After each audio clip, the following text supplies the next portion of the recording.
नमस्कार, दीप्स किचन मराठीमध्ये मी दीपाली आपलं मनापासून स्वागत करते। चला तर मग आजच्या आपल्या रेसिपीला सुरुवात करूयात। आज मी तुम्हाला पांढऱ्या वाटाण्याची रस्सा भाजी कशी करायची ते दाखवणार आहे। तर त्यासाठी मी 150 ग्रॅम पांढरा वाटाणा म्हणजे 1 वाटी पांढरा वाटाणा 8 ते 9 तास पाण्यामध्ये भिजत ठेवला होता। कोथिंबीर घेतलेली आहे, एक मोठा कांदा कट करून घेतलाय, एक मोठा टोमॅटो कट करून घेतलाय, अर्धा चमचा मोहरी, 1 चमचा जिरे, 10 ते 12 लसणाच्या पाकळ्या, अर्धा इंच आलं, 6 ते 7 कढीपत्त्याची पानं, 2 चमचे मी डेसिकेटेड कोकोनट घेतलेले। तुमच्याकडे जर डेसिकेटेड कोकोनट नसेल तर तुम्ही वाळलेलं खोबरं मिक्सरला फिरवून घेतलं तरी चालेल किंवा वाटणामध्ये वाळलेलं खोबऱ्याचा एवढा तुकडा घेतला तरी चालेल। चवीनुसार मीठ लागणार आहे आणि भाजीसाठी आपल्याला तेल लागणार आहे। पावडर मसाल्यामध्ये मी इथे 1 चमचा माझा घरगुती कांदा लसूण मसाला घेतला, 1 चमचा धणे पावडर, 1 चमचा बेडगी मिरची पावडर, अर्धा चमचा गरम मसाला, अर्धा चमचा जिरा पावडर, पाव चमचा आमचूर पावडर आणि पाव चमचा हळद घेतलेली आहे। तर सगळ्यात आधी आपण हे पावडर मसाले सगळे पाण्यामध्ये मिक्स करून घेऊ। इथे एक बाउल घेतलाय, त्यामध्ये हे पावडर मसाले काढून घेते। आता त्यातच मी पाणी घालते।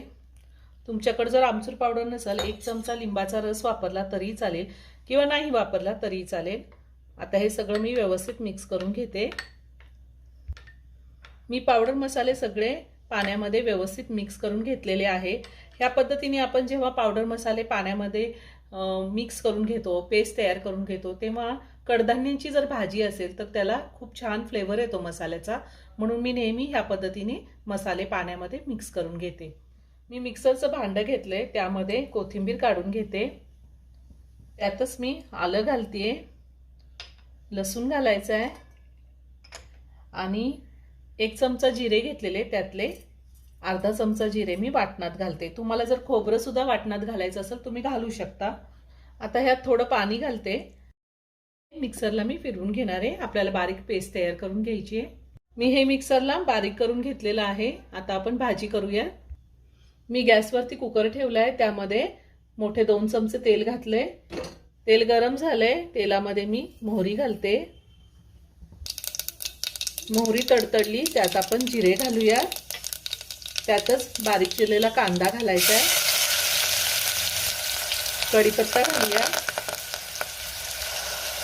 आणि कांदा आपल्याला 2 ते 3 मिनिटं चांगला परतून घ्यायचा आहे। कांदा मी साधारण 2 ते 3 मिनिटं चांगला परतून घेतलेला आहे। आता आपण जे वाटण तयार करून घेतले ते आपल्याला घालायचे। आता आपण 2 मिनिटं हे वाटण सुद्धा चांगलं परतून घेऊया। 2 मिनिटं मी वाटण चांगलं परतून घेतलेलं आहे। आता आपल्याला ह्यामध्ये टोमॅटो घालायचा आहे। तुम्ही टोमॅटोची पेस्ट तयार करून घेतली तरीही चालेल। मी हा टोमॅटो चॉपरमधून बारीक करून घेतलेला आहे। टोमॅटो मी 2 मिनिटं चांगला परतून घेतलेला आहे। आता आपल्याला ह्यामध्ये डेसिकेटेड कोकोनट घालायचं आहे आणि आपण ही पावडर मसाल्याची पेस्ट तयार करून घेतली होती ती घालायची आणि पुन्हा छान मिक्स करून घ्यायचं आहे। पावडर मसाल्याची पेस्ट घातल्यावर मी पुन्हा 1 ते 2 मिनिटं चांगलं परतून घेतलेलं आहे। आता आपल्याला ह्यामध्ये भिजवलेले वाटाणे घालायचे आणि मी हे सगळं पुन्हा व्यवस्थित मिक्स करून घेते। आता आपल्याला ह्यामध्ये गरम पाणी घालायचे। मी आता ह्यामध्ये पाणी घालते। आपल्याला भाजी किती पातळ हवी आहे त्या अंदाजे आपण पाणी घालू शकतो। साधारण 1.5 ग्लास पाणी घातलेलं आहे। चवीनुसार मीठ घालूयात आणि पुन्हा सगळं व्यवस्थित मिक्स करून घेऊयात। मी हे सगळं व्यवस्थित मिक्स करून घेतलेलं आहे। आता कुकरचं झाकण लावून मी कुकरच्या 4 शिट्ट्या घेणार आहे। गॅसची फ्लेम मी मीडियमवर ठेवलेली आहे। कुकरच्या 4 शिट्ट्या झाल्यात, कुकरचं प्रेशरही पूर्ण निघून गेले। आता मी झाकण काढते। आपली वाटाण्याची रस्सा भाजी तयार करून झालेली आहे। मी वरतून कोथिंबीर घालते। खूप छान झाली भाजी आणि वाटाणा सुद्धा खूप छान शिजलेला आहे। आपण 8 ते 9 तास वाटाणा भिजून घेतला की खूप छान शिजतो। आता भाजी मी एका बाउलमध्ये काढून घेते।